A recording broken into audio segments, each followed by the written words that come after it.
ஆம். வணக்கம். உங்கள் யூடியூப் சேனல் நண்பர்கள் அனைவருக்கும் வணக்கம். நாம இன்னைக்கு பார்க்க போற டாபிக் வந்து பார்த்தீங்கன்னா, ஆ பங்குச் சந்தையில வந்து பார்த்தீங்கன்னா, கரண்டா வந்து செபி ஒரு அதிர்ச்சி தகவலை வெளியிட்டிருக்காங்க. அது என்னன்னு பார்த்தீங்கன்னா, அதாவது இந்திய மக்கள் வந்து பார்த்தீங்கன்னா, கிட்டத்தட்ட 60,000 கோடி வந்து பங்கு சந்தையில வந்து இழந்திருக்காங்க. அத பத்தி பங்கு சந்தைய பத்தி பேசுறதுக்காக நம்ம பங்கு சந்தை நிபுணர் சங்கர் பாலன் இணைஞ்சிருக்காரு. வணக்கம் சங்கர். வணக்கம் விக்கி, வணக்கம். வணக்கம், வணக்கம் சங்கர். எப்படி இருக்கீங்க சங்கர்? நல்லா இருக்கேன் விக்கி. நீங்க எப்படி இருக்கீங்க? நல்லா இருக்கேன் சங்கர். நீங்க ஓகே. பார்த்திருப்பீங்க, ரீசெண்டா வந்து செபி வந்து ஒரு அதிர்ச்சிகரமான தகவலை வெளியிட்டிருந்தாங்க. என்ன சங்கர், ஆமா. 60,000 கோடி ரூபாய் இழக்குறாங்க. என்ன நடக்குது? மக்கள் என்னதான் திங்க் பண்றாங்க? பங்கு சந்தையில இன்னைக்கு ரூ. 1000 போட்டா நாளைக்கு ரூ. 1,00,000 எடுத்துக்கலாம்னு நினைக்கிறாங்க. இது எந்த அளவுக்கு விபரீதமான இது அப்படிங்கிறத பத்தி எக்ஸ்பிளைன் பண்ணுங்க சங்கர் மக்களுக்கு. கரெக்ட் விக்கி. இன்னைக்கு பார்க்க போனா பங்குச்சந்தை Vicky compare to corona before ஆஃப்டருங்கிறப்ப பங்குச்சந்தையின் மக்களோட ஆர்வம் வந்து அதிகமாயிருக்கு விக்கி. அப்படின்னா சொல்ல போனா ஓகே. அதுதான். அன்னைக்கு கம்பேர் பண்றப்ப பிஃபோர் கொரோனா வந்து பங்குச்சந்தையில மக்களோட இருந்த ஆர்வம் காட்டி, இன்னைக்கு ஓகே. ஆஃப்டர் கொரோனாக்கு அப்புறம் பார்த்தா மக்களுடைய லைக் இன்வெஸ்ட்மெண்ட்டை விட 2 டைப்பா யோசிக்கிறாங்க. எஃப் அண்ட் ஓன்னு சொல்லுவாங்க Vicky. Future and okay. Option சொல்லுவாங்க. So okay. அதுல அதிக முதலீடு பண்றதுனால தான் இந்த 60,000 கோடிங்கிற மக்களின் பணம் வந்து இதாயிருக்கு. அந்த மீன்ஸ் எப்படின்னா இந்த அளவுக்கு அமௌண்ட் மக்கள் இழக்கிறாங்கிற ஒரு விஷயத்தை வந்து செபி வந்து ரிலீஸ் பண்ணியிருக்காங்க. இப்போ ஓகே. ஆக்சுவலா நம்ம எல்லா ஆப்ஸ்லயுமே இல்ல எதுல ட்ரேட் பண்ணாலும் நம்மளுக்கு மினிமம் இங்க ஒரு டிஸ்க்ளைமர் கொடுக்குறாங்க. எப்படின்னா 10 பேர் ட்ரேடு பண்றான்னு வச்சுக்கோங்களேன், அதுல 9 பேர் லாசஸ் தான் கெட் பண்றாங்கிறது எடுக்கிறாங்க. செபி செபி அனலைஸ் பண்ணியிருக்கு. அது இல்லாம எல்லா ஆப்ஸ்லயுமே ஒரு அவேர்னஸ் டிஸ்க்ளைமரும் கொடுக்குறாங்க. But okay. அதையும் மீறி தான் மக்கள் வந்து அந்த இது ட்ரேட் பண்றாங்க. ஓகே. இப்போ நம்ம வந்து நாட் செபி ரிஜிஸ்டர்டு அட்வைசர். நம்ம வந்துட்டு ஓகே. ஒன்லி எஜுகேஷன் பர்பஸ்க்காக தான் நம்ம இந்த கண்டென்ட் எல்லாம் நம்ம ஷேர் பண்ணிட்டு இருக்கோம். With okay. மக்களோட அவேர்னஸ்க்காக தான் இந்த கண்டென்ட் வந்து இப்போ நம்ம கொடுக்க போறோம்னு வச்சுக்கோங்களேன். இப்போ கரெக்ட். மெயினா வந்து கரெக்ட். இப்போ மெயினா வந்து பார்க்க போனீங்கன்னா மக்கள் என்ன நினைக்கிறாங்கன்னா ஒரு ஒரு மினிமம் ஒரு 5,000 ரூபாய் பணம் வச்சிருந்தா ஒரு நாளைக்கு 2,000 3,000 ப்ராஃபிட் பண்ணலாமாங்கிற அளவுக்கு ஃபோக்கஸ் பண்றாங்க. எப்படின்னா இது பல ட்ரேடிங் அவங்களே சொல்றாங்க. மக்கள் வந்துட்டு ஒரு 5,000 தான் என்கிட்ட இருக்கு, எனக்கு இது மூலம் ஒரு நாளைக்கு 1,000 2,000 பார்க்க முடியுமா ஓகே. அப்படின்னு வந்து ட்ரேடர்ஸ் மீன்ஸ் எப்படின்னா ஒரு சில நிறைய கம்பெனிஸ் புரோக்கரேஜ் இருக்காங்க, புரோக்கர்ஸ் இருக்காங்க. அதான் சங்கரே, அவங்ககிட்டே கஷ்டப்படாம ஈஸியா வந்து எப்படி ஒரு 1000 ரூபாய் போட்டா 10,000 எடுக்கலாங்கிற மக்கள் மென்டாலிட்டி அந்த மாதிரி இருந்துச்சு. ஆமாங்க. ஸோ அந்த பேஸ் பண்ணி தான் மக்கள் வந்து இன்னைக்கு அதீதமா வந்துட்டு இந்த ஷேர் மார்க்கெட்டுக்குள்ள வந்துட்டு இருக்காங்க. ஸோ இன்னைக்கு இப்போ கம்மியா அமௌண்ட் போட்டா எடுத்துடலாமான்னு சொல்லிட்டு எப்படின்னா அந்த புரோக்கரேஜ் அவங்க பண்றீங்க, அவங்களே வந்துட்டு சொல்றாங்க இது வந்துட்டு எஃப்ஒண்டா விட நீங்க வந்து இன்வெஸ்ட்மெண்ட் சைடு போங்க அப்படின்னு அவங்களே பிரதானமா சொல்றாங்க. பட் இருந்தாலும் மக்கள் என்ன நினைக்கிறாங்கன்னா இப்ப இன்வெஸ்ட்மெண்ட் எப்படின்னா மெயினா வைக்கி இன்வெஸ்ட்மெண்ட் மட்டும்தான் அவங்களுக்கு பார்க்க போனோம் சேஃபர் சொன்னுங்க. அதுலயும் வந்து நல்ல பங்குகளை கரெக்டா வாங்கி ஒரு குறைவான விலையில வாங்கினா குறைவான விலைன்னா அதுக்குன்னு ஒரு பென்னி ஸ்டாக்ஸ் தான் வாங்கக்கூடாதுங்க. ஓரளவுக்கு கரெக்டான ஸ்டாக்ஸ் மீடியமான low cap mid cap high கேப்மாங்க. ஸோ அதில் மிட் கேப்பில் இருக்க ஸ்டாக்ஸ் தான் வாங்கி கொஞ்சம் ஹோல்டு பண்ணாங்கன்னா ஒரு லாங் டைம் சப்போஸ் ஒரு 10 இயர்ஸ் இந்த மாதிரி எல்லாம் ஹோல்டு பண்ணா மட்டும்தான் நம்ம ஷேர் மார்க்கெட்ல வந்து கொஞ்சமாச்சு ஒரு வளர்ச்சி உங்களோட வருமானத்தை இன்வெஸ்ட்மெண்ட் பண்ணதை வந்து கொஞ்சம் அதை வந்து பெருக்க முடியுங்க. பட் ஆனா அத மக்கள் கை விட்டுட்டு துருவா நேரா வந்து ஷேர் மார்க்கெட்ல என்ன நடக்குது ஏது நடக்குது ஒரு சில விஷயங்களை அனலைஸ் பண்ணாம அது லேர்ன் பண்ணாம டைரக்டா வந்தோடனே ஒரு 5,000 ரூபாய் போட்டா நம்ம இன்னைக்கு டெய்லி ஒரு 500 ரூபாய் எடுக்க முடியுமா 1,000 ரூபாய் எடுக்க முடியுமா ஃபியூச்சர்ல வரப்ப அவங்க அந்த 5,000 ரூபாய் இழக்கிறது மட்டும் இல்லாம அதையும் தாண்டி கடன் உடனே வாங்கி எல்லாம் எப்படின்னா ஒரு டைம் ஃபர்ஸ்ட் டைம் போட்டிருப்பாங்க ஒரு 5,000 ரூபாய் போட்டிருப்பாங்க ஒரு ஒரு 500 1,000 ரூபாய் ப்ராஃபிட் ஏதாவது பார்த்துருப்பாங்க. ஆமா, ஏன்னா மார்க்கெட்டுங்கிறது அப் அண்ட் டவுன்ஸ்க்கு உட்பட்டது. அதனால என்ன மக்களுக்கு ஒரு இது அடிப்படை எப்படி இருந்தாலும் போட்டா வந்துடும் அப்படிங்கிறப்ப எப்படின்னா அந்த 5,000 ரூபாய் இழந்ததுக்கு அப்புறமும் மறுபடியும் மக்கள் வந்து அது எண்ணங்கள் என்னன்னா சின்ன கொஞ்சம் அமௌண்ட் ஆட் பண்ணி பார்க்கலாம் அப்படின்னு அதே மாதிரி அந்த மென்டாலிட்டி சைக்காலஜி வைஸ் அவங்க அடிக்ட் ஆகிறதுனால ஒரு சிலலாம் நான் ஏன் அசால்ட்டா சொல்றாங்க, அசால்ட்டா 10 லட்சம் 20 லட்சம்னு கேஷுவலா சொல்றாங்க ஏன்னா இந்த மாதிரி ஓகே. அமௌண்ட் இழந்ததா.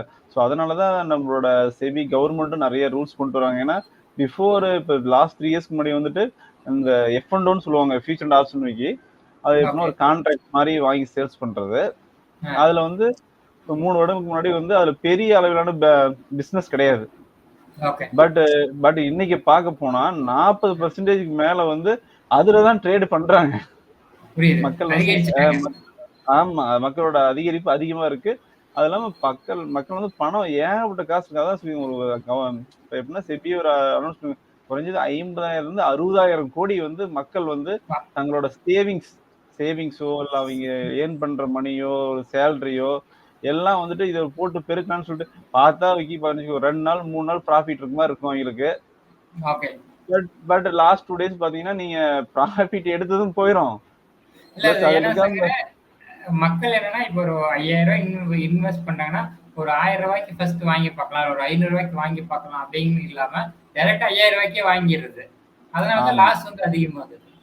ஆமா, அது எப்படின்னா நிறைய பேர் எப்படின்னா நிறைய கால் டிப்ஸ் தரேன்னு சொல்லிட்டு டெலிகிராம் அது இதுன்னு நிறைய இதுல வந்து மக்கள் வந்து அது மீன்ஸ் எப்படின்னா இன்னைக்கு நிறைய நம்ம ட்ரேடிங்கோட டீலர்ஸே சொல்றாங்க. என்னென்ன சொல்றாங்கன்னா இண்டிகேட்டர்ஸ் அந்த நிறைய விஷயங்கள் வந்து மார்க்கெட்டுக்கே வந்து கன்ஃபியூஸ் பண்ற அளவுக்கு மக்கள் அந்த அளவுக்கு எப்படின்னா ரீட்டைல் ட்ரேடர் உள்ள வந்துட்டாங்க.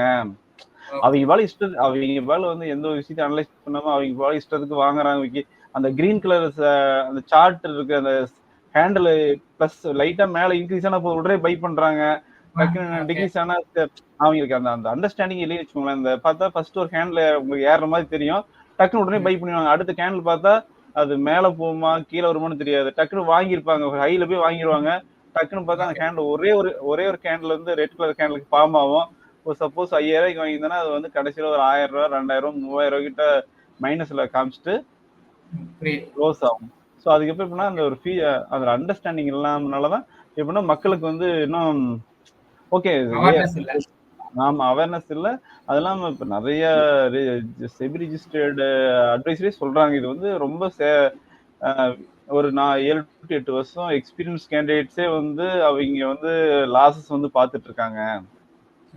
அவ்வளோ எக்ஸ்பீரியன்ஸ் கேண்டிடேட்டே வந்து இது மாதிரி விஷயத்துல நிறைய பார்த்துட்டு இருக்கப்ப இன்னைக்கு இருக்க ரீட்டைல் அது இல்லாம நிறைய இப்போ அதிகம் பார்க்க போனா இப்போ படிச்சுட்டு வெளியே வரவங்க வச்சு ஒரு எம்ப்ளாய்மெண்ட்ஸ் போயிட்டு இருக்கீங்க கூட சடனா வந்துட்டு ஒரு அமௌண்ட் உள்ள போட்டுட்டு டக்குன்னு அந்த காசு இழந்துறான்னு வச்சுக்கோங்களேன். ஸோ அதனாலதான் இப்போ கவர்மெண்டே அதனாலதான் செபியே சொல்லியிருக்காங்க இன்வெஸ்ட்மெண்ட் ரிலேட்டடா கொஞ்சம் அவேர்னஸ் பண்ணி நீங்க போனீங்கன்னா இன்னும் உங்க அமௌண்ட் இப்போ நான் மணிக்கு சேஃப்னு வச்சுக்கோங்களேன்.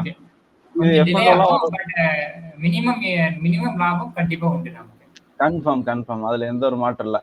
ஆனா பட் இந்த எஃப்என்டோலாம் வந்துட்டு நம்மளுக்கு நிறைய விஷயங்கள் பார்த்துட்டு இருக்கோம். நம்ம பார்க்குற போதே பார்க்க போனா எவ்வளோ அமௌண்ட்ஸ் வந்து லாஸ் ஆயிட்டு இருக்கு. எப்படின்னா ஒரு மினிமம் ஒரு 2,000 3,000 இன்வெஸ்ட் பண்றீங்கன்னா பார்த்தா அது ப்ரீமியம் ப்ளஸ் எல்லாம் போட்டு ஜீரோல வந்து நிற்கிறாங்க, மறுபடியும் ஆட் பண்றாங்க. அதனால மக்கள் வந்து எஃப்என்டோலாம் வந்து நல்லா அவேர்னஸா இருக்கணுங்கிறது நம்மளுடைய கருத்துங்க. அதனாலதான் செபியை வந்து குறைஞ்ச 60,000 கோடி வந்து மக்கள் வந்து தங்களுடைய சேமிப்பு பணத்தை இழந்திருக்கான்னு சொல்றப்ப அப்படின்னா மக்கள் எந்த அளவுக்கு வந்து ஷேர் மார்க்கெட்ல வந்துட்டு அந்த நாலேஜஸ் இல்லாம ட்ரேட் பண்றதுனால இவ்வளவு இழப்பீடு ஆகுதுன்னு வச்சுக்கோங்களேன். மக்கள் வந்து பல கஷ்டங்கள் போட்டு எஃபோர்ட் போட்டு சம்பாதிச்சத இந்த மாதிரி இப்ப இன்வெஸ்ட் பண்றாங்க. எதனால மக்களுக்கு புரிதல் இல்லையா சங்கர்? ஏன்னா நான் நாளைக்கு நான் ஒரு கால் தரேன், நான் வந்து எனக்கு ஷேர் மார்க்கெட் தெரியாது, நான் கால் தரேன் உங்களுக்கு ப்ராஃபிட் மினிமம் கன்ஃபார்ம் அப்படின்னா கூட ஒரு 10 பேர் வந்துருவாங்க. அது ஏன் மக்கள் இவங்க கால் தராங்க, உண்மையாலுமே உங்க நாலேஜ் இருக்கா, இவங்க நம்பி நம்ம வந்து ட்ரேட் பண்ணலாமா, இந்த மாதிரி எதையும் ஏன் மக்கள் அனலைஸ் பண்றது? என்ன ப்ராப்ளம்? ஏன் மக்கள் இப்ப பார்க்க போனா அது என்னன்னா உங்களுக்கு எப்படின்னா அவங்களுக்கு வந்து அதை லேர்ன் பண்ணி அது பொறுமையா கத்துக்கிறதுக்கும் அவங்களுக்கு வந்து பொறுமை இல்லைங்க, டைம் வந்து எடுத்துக்க மாட்டேங்கிறாங்க. வந்தோடனே பணம் போடணும், டக்குன்னு பணம் எடுக்கணும்னு நினைக்கிறாங்க. ஸோ அப்படிங்கிறப்ப ஆக்சுவலா ஓப்பனா சொல்ல போனா ஷேர் மார்க்கெட் வந்து பணம் தர இடம்னு யாரும் சொல்லவே இல்லைங்க. ஏன்னா பணம் வந்தா சும்மா 10,000 போட்டா கோடிக்கணக்கில் பணம் அல்லன்னு வந்து ஷேர் மார்க்கெட் வந்து சொல்லவே இல்லை. Share correct. மார்க்கெட்டுங்கிறது ஒரு லாங் டைம் இன்வெஸ்ட்மெண்ட். ஸோ அதுதான் ஓகே. வந்து பேஸ் பண்ணி தான் எப்படின்னா ஷேர்லாம் ஏதோ ஒரு மிட் கேப் கம்பெனி கூட வாங்கினா ஒரு 200 வாங்கினீங்கன்னா ஒரு 5 இயர்ஸ் 10 இயர்ஸ் வெயிட் பண்றீங்கன்னா அதோட ஷேரோட ரேட் இப்போ நீங்கள் 200 இருக்குன்னா அது ஒரு 1000 போகலாம் 2000 போகலாம். ஸோ அந்த மாதிரி பேஸ் பண்ணி தான் வந்து ஷேர் மார்க்கெட்டில் மெயினாக இன்வெஸ்ட்மெண்ட் பேஸ் பண்ணி தான் கொண்டு வந்தாங்க. பட் நாளடைவில் நிறைய இன்ட்ராடே ஃபியூச்சர் ஆப்ஷன்ஸ் நிறைய வந்துச்சு. மக்கள் என்னன்னா அந்த பொறுமை 10 வருஷம்லாம் வெயிட் பண்றதுக்குலாம் இன்னைக்கு டைம் இல்லைங்க. இன்னைக்கே போட்டு இன்னைக்கே பணம் எடுக்கணுங்கிற அளவுக்கு வரனாலதான் இவ்வளவு அமௌண்ட் வந்து இழக்கிறான்னு வச்சுக்கோங்க. கரெக்ட். நீங்களே சொன்னீங்களே சங்கர், ரீசெண்டா ஃப்ரெண்ட் வந்து எனக்கு வந்து 1,00,000 தேவைப்படுது, நான் 20,000 கொடுத்துட்றேன், எனக்கு என்ன பண்ணுவீங்களோ தெரியல, 80,000 மாத்தி கொடுத்துருங்கன்னு சொன்னாங்கல்ல, அந்த மாதிரிதான். ஆமா ஆமா ஆமா ஓகே. நம்மகிட்ட வந்து கேக்குறாங்க எப்படின்னா இவ்வளவு இன்வெஸ்ட் பண்றேன் எனக்கு மந்த்லி இவ்வளவு பண்ணி தர முடியுமா அப்படிங்கிறப்ப அதுக்கு பாசிபிலிட்டிஸே கிடையாதுன்னு வச்சுக்கோங்களேன். எப்படின்னா நாம சஜஷன் பண்றது இன்வெஸ்ட்மெண்ட் பண்ணுங்க. இன்வெஸ்ட்மெண்ட் வந்து ட்ரேட்ல வந்து நல்ல ஒரு ஸ்டாக்ஸை நீங்க அனலைஸ் பண்ணிட்டு உங்களோட ஃபினான்ஸ் அட்வைசர்ஸ் கூட அனலைஸ் பண்ணிட்டு எக்ஸாம்பிள் பண்ணா ஃபிக்ஸட் டெபாசிட் பண்ற மாதிரி இது ஒரு ஸ்டாக்ஸ் வந்து பை பண்ணி போறவங்களுக்கு பெட்டர்மெண்டா இருக்குன்னு வச்சுக்கோங்களேன். பட் அதர்வைஸ் பார்க்க போனா நம்மளுக்கு ரொம்ப சிரமம் தான். ஸோ அதனால ஆமா அதனால சொல்லுங்க. சொல்லுங்க. அதாவது என்ன சொன்னாங்க, அதாவது இப்ப நீங்க ஷேர் மார்க்கெட்டுக்குள்ள வரீங்க அப்படின்னா ஆர்என்டி சின்ன சின்னமா லேர்ன் பண்ணிட்டு அதுக்கப்புறம் இன்வெஸ்ட் பண்ணுங்க, கண்ணு மூடிட்டு இன்வெஸ்ட் பண்ண வேண்டாம். நீங்க மேக்சிமம் ஷேர் மார்க்கெட் அப்படின்னா ஒரு நாளைக்கு நீங்க ஒரு வேலைக்கு போறீங்க, ஒரு 400 500 சம்பாதிக்கணும்னா அவ்வளவுதான் சம்பாதிக்க முடியும். நீங்க எடுத்தோடனே கோடிக்கணக்கில் சம்பாதிக்கணுங்கிறது நாட் பாசிபிள். கரெக்டா சங்க? ஆமா ஆமா ஆமா இப்ப ஃபர்ஸ்டா இனிஷியலா வரீங்களாம் பார்க்க போனா எனக்கு தெரிஞ்சு இன்வெஸ்ட்மெண்ட் சைடு போறது பெட்டரா இருக்குன்னு நம்மளுடைய கருத்துங்க. ஏன்னா F&O எல்லாம் பாத்தீங்கன்னா அதான் சொல்றேன்லங்க, ஃபர்ஸ்ட் 2 days ப்ராஃபிட் இருக்கும், லாஸ்ட் 3 days பார்க்க போனா உங்களுக்கு ப்ராஃபிட்டும் போயிருங்க, ப்ரீமியம் போயிருது. எப்படின்னா அது கரெக்டா பண்றவங்களே கொஞ்சம் அவங்களோட கருத்து என்ன, அவங்க கரெக்டா பண்றவங்களுக்கே அந்த மைனஸ்ல போறதுக்கு அவேர்னஸ் இருக்கப்ப அதை பத்தி நாலேஜே இல்லாம வந்துட்டு போறவங்க என்ன நடக்கும், சும்மா எப்படின்னா ஃப்ளோக்ல அடிப்பாங்க, டக்குன்னு ஒரு நாளைக்கு 1000 பார்த்துருப்பாங்க. ஸோ அதே ஃபிளாக் அடிக்கலாம்னு சொல்லிட்டு அடிப்பாங்க, அது மைனஸ்ல போயிருக்கும். ஸோ அதனால இன்னும் கொஞ்சம் நாலேஜோட ட்ரேடு பண்ணாங்கன்னா F&O வந்து நம்ம குறை சொல்ல இல்லைங்க. பட் நாலேஜ் இல்லாம பணத்தை இழக்கிறாங்கிறது தான் நம்ம வந்து மெயினா சொல்றோம் வச்சுக்கோங்க. ஸோ அதனால நல்ல அவேர்னஸோட இன்னும் பண்ணானா இந்த மாதிரி இழப்பெல்லாம் வராது. ஸோ அதனால மக்கள் வந்துட்டு நல்ல ஒரு அதோட ஷேர் மார்க்கெட்டோட புரிதல் பிளஸ் எதுல பண்ணலாம், இப்போ இன்வெஸ்ட்மெண்ட்ல வந்து பண்ணலாமா, ட்ரேடா, இன்ட்ராடேவா, இல்ல ஆப்ஷன் ட்ரேடிங்கா, இதெல்லாம் தெளிவா அனலைஸ் பண்ணிட்டு இறங்கினா பொருள், இல்லைன்னா அவங்களோட மணியை வந்து லூஸ் பண்றதுல கன்ஃபார்ம், அது எந்த ஒரு மாற்றுக்கிறது இடமே இல்லைங்க வைக்கி. ஸோ அதனாலதான் செபியும் நிறைய ரூல்ஸ் இன்னும் ஜென்ரேட் பண்ணிட்டே இருக்காங்க. இப்போ லேட்டஸ்டா கூட ஆப்ஷன் ட்ரேடிங் வந்து எஸ்டிடின்னு சொல்லுவாங்க, அது கூட டாக்ஸ் பிரைஸ் வந்து இன்னும் இன்க்ரீஸ் பண்ணியிருக்காங்க.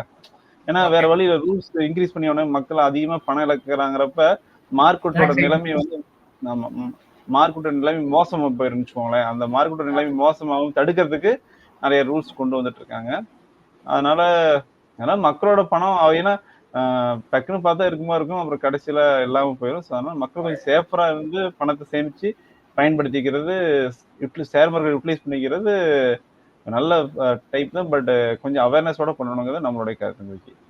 ஓகே சங்கர், இப்போ மக்களுக்கு புரிஞ்சுட்டு நினைக்கிறேன். என்ன மக்களே, கண்டிப்பா உங்களுக்கு தெரியும் ஷேர் மார்க்கெட்ல வந்து கண்ணை மூடிட்டு இன்வெஸ்ட் பண்ண வேண்டாம். ஏன்னா நீங்க ஒவ்வொரு வேர்வை துளி செஞ்சு சம்பாதிச்சதை அசல்தான் எதுவுமே தெரியாம உண்மையாலுமே ட்ரேடர்ஸ் உண்மையாவே ரிஜிஸ்டர்ட் ட்ரேடர்ஸா இல்ல எந்த நாலேஜ் இல்லாம நீங்க பாட்டு கண்ணை மூடிட்டு இன்வெஸ்ட் பண்ண வேண்டாம். ஏன்னா கிட்டத்தட்ட பாத்தீங்கன்னா 60,000 கோடி ரூபாய் மக்கள் தங்கள் காசு இழந்திருக்காங்க. ஸோ எப்படி இன்வெஸ்ட் பண்ணணும், என்ன பண்ணணும் அப்படிங்கிறது பேசிக்கா உண்மையா பொய்யா அப்படிங்கிறத தெரிஞ்சுக்கிட்டு பண்ணணும் அப்படின்னு சங்கர் சொல்லியிருக்காரு. சங்கர், உங்க டைமுக்கு ரொம்ப நன்றி Shankar. Thank you so much Shankar. நன்றி விக்கி, நன்றி விக்கி, வணக்கம். நன்றி மக்களே, வேற ஒரு வீடியோவில் திரும்ப சந்திப்போம். நன்றி.